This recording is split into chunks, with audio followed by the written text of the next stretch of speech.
एक ट्रेन अपने ट्रैक को लेती है। किसी स्टेशन पर जब दो दो एक्सप्रेस ट्रेनें एक साथ पहुंचती हैं और एक लेट से है एक टाइमली चल रही है, तो स्टेशन मास्टर पहले किस ट्रेन को छोड़ेगा। और साथ ही आप देखे होंगे कि जब ट्रेन क्रॉस करती है तो एक बाएं हाथ में हरा झंडा लेकर क्यों दिखाया जाता है। देखिए, रेलवे ट्रैक को बिछाने का 1 किलोमीटर बिछाने का खर्चा 20 करोड़ आता है, लेकिन ये डिपेंड करता है कि रास्ते में अगर पहाड़ है या ब्रिज है तो ये खर्च बढ़ सकते हैं। इस ट्रैक को बनाने के बाद अगर आप चाहते हैं कि इसको इलेक्ट्रिक से चलाएं तो एक्स्ट्रा इलेक्ट्रिफिकेशन का खर्चा 1 करोड़ रुपए प्रति किलोमीटर आता है। देखिए, जो लोहे की पटरी गई है ना, उसको हम लोग कहते हैं रेल। इस रेल पे चलने वाली गाड़ी को कहते हैं रेल गाड़ी। अब ये रेल को ऐसे ही बिछा देंगे तो धंस जाएगा। तो इसको आप पढ़े होंगे कि एरिया बढ़ा दीजिएगा तो प्रेशर कम लगता है। तो एरिया बढ़ाने के लिए इसके नीचे स्लीपर बिछाते हैं। पहले ये स्लीपर लकड़ी के हुआ करते थे, लेकिन बरसात में वो सड़ जाते थे, तो बाद में सीमेंट के स्लीपर को लाया गया। तो ये बीच में जो बिछाए गए स्लीपर है, एक रेलवे में जो ट्रेन में स्लीपर होता है सोने वाला वो अलग है, ये लोहे का हो गया रेल, ये स्लीपर। रेल और स्लीपर को आपस में जोड़े रखने के लिए हम यहाँ पर एक क्लिप का प्रयोग करते हैं जो इस तरह से राउंड शेप में घुसा हुआ है, और क्लिप को फास्टनिंग द्वारा कस दिया जाता है। तो ये फास्टनिंग डिवाइस हो गया। रेल ट्रैक के किनारे बड़े बड़े पत्थर बिछा दिया जाता है। इन पत्थरों को हम बैलेस्ट कहते हैं। स्टेशन पर आप मेन लाइन के किनारे इस तरह से लोहे की पटरी को देखे होंगे कि कुछ मात्रा में फंसा दिया जाता है और 1-2 फीट बाहर निकाल दिया जाता है। ये इसलिए किया जाता है ताकि अगर हाई स्पीड से कोई ट्रेन जा रही है और बाई दी वो एक्सीडेंट करके गिर गई तो रगड़ाते हुए आगे ना बढ़े, बल्कि इसी में फंस के यहीं रुक जाए और दुर्घटना को कम किया जा सके। लोहे के जो रेल होते हैं वो कारखाने में बनते हैं तो 10-20 किलोमीटर लंबे नहीं बनते, वो सेक्शन टुकड़े में बनते हैं। उन्हें हम वेल्डिंग करके जोड़ देते हैं। पहले थर्मल वेल्डिंग से इसे जोड़ा जाता था। फिजिक्स के चैप्टर वेल्डिंग में हम आपको पढ़ा देंगे कि कितने तरह की वेल्डिंग होती है। इस वेल्डिंग के द्वारा इसमें काफी ज्यादा स्मूथनेस आ जाती है, बहुत ही स्मूथ हो जाता है। लेकिन रेल ट्रैक को पूरे यहाँ रास्ते भर में एक ही नहीं जोड़ा जाता है, क्योंकि गर्मी के दिन में लोहा फैलता है। फैलने की वजह से अगर एक ही रेल रहेगा तो मुड़ जाएगा और ट्रेन दुर्घटनाग्रस्त हो जाएगी। इसलिए कुछ जगह पे उसे काट, इसे हम लोग रेल प्रोटेक्शन वार्निंग सिस्टम यानी TPWS कहते हैं। ये क्या करता है, ये सिग्नल से पहले लगाया गया रहता है ताकि ये ट्रेन के स्पीड को रोक सके। जैसे मान लीजिए आगे सिग्नल येलो है, येलो में आपको 30 के स्पीड में जाना है और आपकी स्पीड 70 का है, तो तुरंत ये क्या करेगा, सेंसर लोकोमोटिव इंजन में मैसेज कर देगा, वो ब्रेक अप्लाई करके स्पीड को धीमा कर देगा।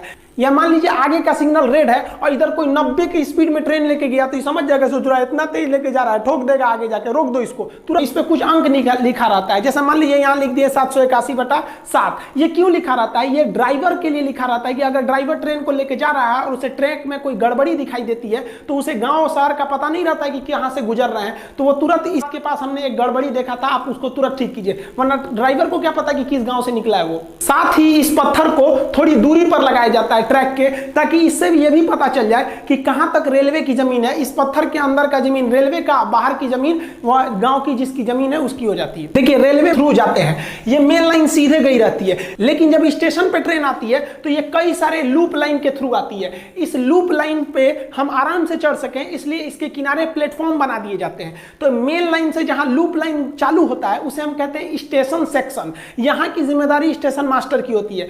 इसके बाहर जब मेन लाइन चला जाता है उसे कहते हैं ब्लॉक सेक्शन। उसके ट्रेन किधर गई ये स्टेशन मास्टर को नहीं पता है, ये कंट्रोलर को पता होता है। कंट्रोलर ट्रेन को ले आता है ब्लॉक सेक्शन से मेन लाइन के थ्रू और यहां पर स्टेशन मास्टर को हैंडओवर कर देता है कि तुम अपने हिसाब से प्लेटफॉर्म देखो कौन सा लूप लाइन खाली है और वहां ट्रेन को ले लो। तब ये चीज गौर किए होंगे, ट्रेन में रिजर्वेशन का इतना मारामारी होता है, इतना भीड़ भाड़ होता है, सोचो ट्रेनों को लंबा काहे नहीं बनाता है, कम में डिब्बा क्यों जोड़ता है। और आप देखे होंगे मालगाड़ी में ज्यादा डिब्बा होता है और सवारी गाड़ी में कम डिब्बा होता है। ऐसा नहीं होता है। देखिए, डिब्बे का जो संख्या होता है ये डिपेंड करता है लूप लाइन कितना बड़ा है। जैसे यहाँ में ट्रैक बना दिए हैं, ये जो है ये आपका मेन लाइन है। मेन लाइन के बाद अब ट्रेन पे जो खड़ी होगी ये लूप लाइन पे खड़ी होगी। लूप लाइन पे ही बना रहता है प्लेटफॉर्म। जो लूप लाइन होता है इंडिया का वो 650 मीटर का होता है। यहाँ हम लिख दिए हैं लूप लाइन कहिए या प्लेटफॉर्म कहिए, वो 650 मीटर का होता है। यानी आपकी ट्रेन 650 मीटर से लंबी नहीं होनी चाहिए। अब यहाँ समझिए ट्रेन की संख्या कैसे डिसाइड करेंगे, डिब्बों की संख्या।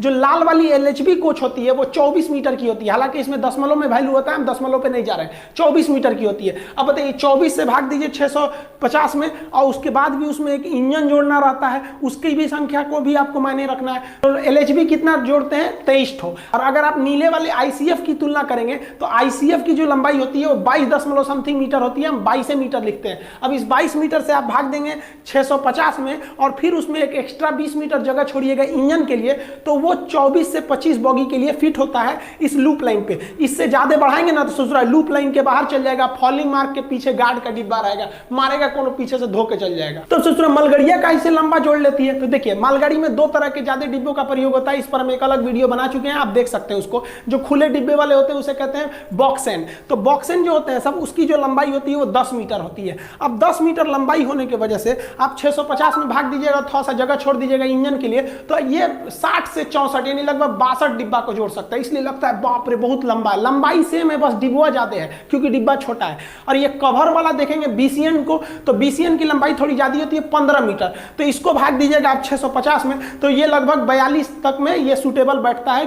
तो ये 42 डिब्बा जोड़ सकता है। तो देखिए मालगाड़ी लोग के लिए बनाया जाता है हैंडीकैप के लिए, ताकि वो इस खुरदरे को पहचान के समझ सके कि उनका जो हैंडीकैप बॉगी होता है वो इसी के पास आएगा। देखिए जब कोई ट्रेन क्रॉस करती है स्टेशन से, तो स्टेशन पर एक फ्लैगमैन होता है जो बाएं हाथ में ग्रीन झंडा को लेकर उस ट्रेन को देखते रहता है कि कहीं इसमें कोई खराबी तो नहीं है, कुछ चक्के वगैरह में फॉल्ट या कोई आवाज तो नहीं आ रहा। अगर आवाज आएगा तो दाहिने हाथ से तुरंत लाल झंडा दिखा देगा। अब आप कहिएगा ड्राइवर बा तो चल गया हरियर का देख के, अब रोकेगा कौन? तो पिछवा से गार्ड आ रहा है, वो कहेगा नहीं इसे चुरा, कहीं कहीं तो लाल दिखा रहा है, इसका मतलब इसको कुछ गड़बड़ी दिखा है। तुरंत वॉकी टाकी पे फोन करेगा, ए मिश्रा जी रोकिए रोकिए महाराज कुछ गड़बड़ी है, वो लाल दिखा रहा है। आप भी ट्रेन को लाल झंडा दिखाकर रोक सकते हैं, लेकिन जैसे आप ट्रेन को रोकिएगा जीआरपी आपको पकड़ के कारण पूछेगी, और अगर कारण अच्छा नहीं रहा ना तो जेल में डाल देगी आपको। इसलिए बिना उपयुक्त कारण के जब तक ट्रेन में कोई गड़बड़ी ना दिखाए आप ट्रेन को नहीं रोक सकते। रात के समय आप देखिएगा, रात के समय ट्रेन पे किनारे जब स्टेशन पे घुसती है तो नीचे 2 ट्यूबलाइट लगाया रहता है। एक आदमी टॉर्च से देखते रहता है कि इसके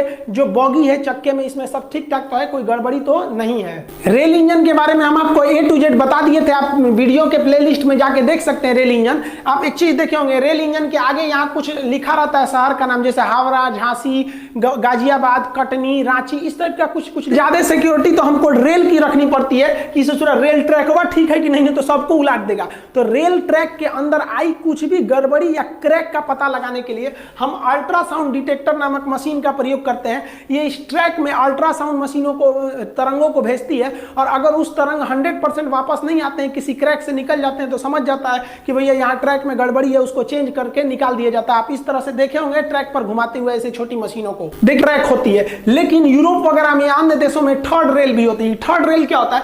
2 रेल पर तो ट्रेन के चक्के दौड़ रहे होते हैं और एक रेल पर बिजली की सप्लाई दी गई रहती है और वहां से वो बिजली ले रहा होता है। आप यहां देखिए, ये थर्ड रेल से अपनी बिजली ले रहा है। ये सुरक्षित नहीं माना जाता है, कोई चढ़ गया तो मरिए जाएगा ससुरा, लेकिन इसका प्रयोग हम सुरंगों में करते हैं। मान लिया कि सुरंग में ऊपर तक जगह नहीं है, ऊपर से OHE ले जाने का, तो थर्ड रेल से हम उसको बिजली देकर ले जा सकते। देखिए ट्रेन का जो चक्का होता है वो अंदर से ट्रैक को पकड़ के चलता है, जहां जाएगी ना वहीं ये ट्रेन जाएगा। ट्रेन में स्टीयरिंग नहीं होती है। ट्रेन का चक्का पटरी को अंदर से पकड़ लिया है, अब पटरी जिधर जाएगी ट्रेन उधर जाएगी। अब आप बताइए, यहां से अगर इसको पकड़े हुए हैं और यहां से इसको पकड़े हुए हैं अंदर से, तो आप बताइए यहां अंदर से पकड़ेगा तो ये वाली ट्रैक तो साइड में है, इसको तो पकड़ ही नहीं पाएगा। तो ये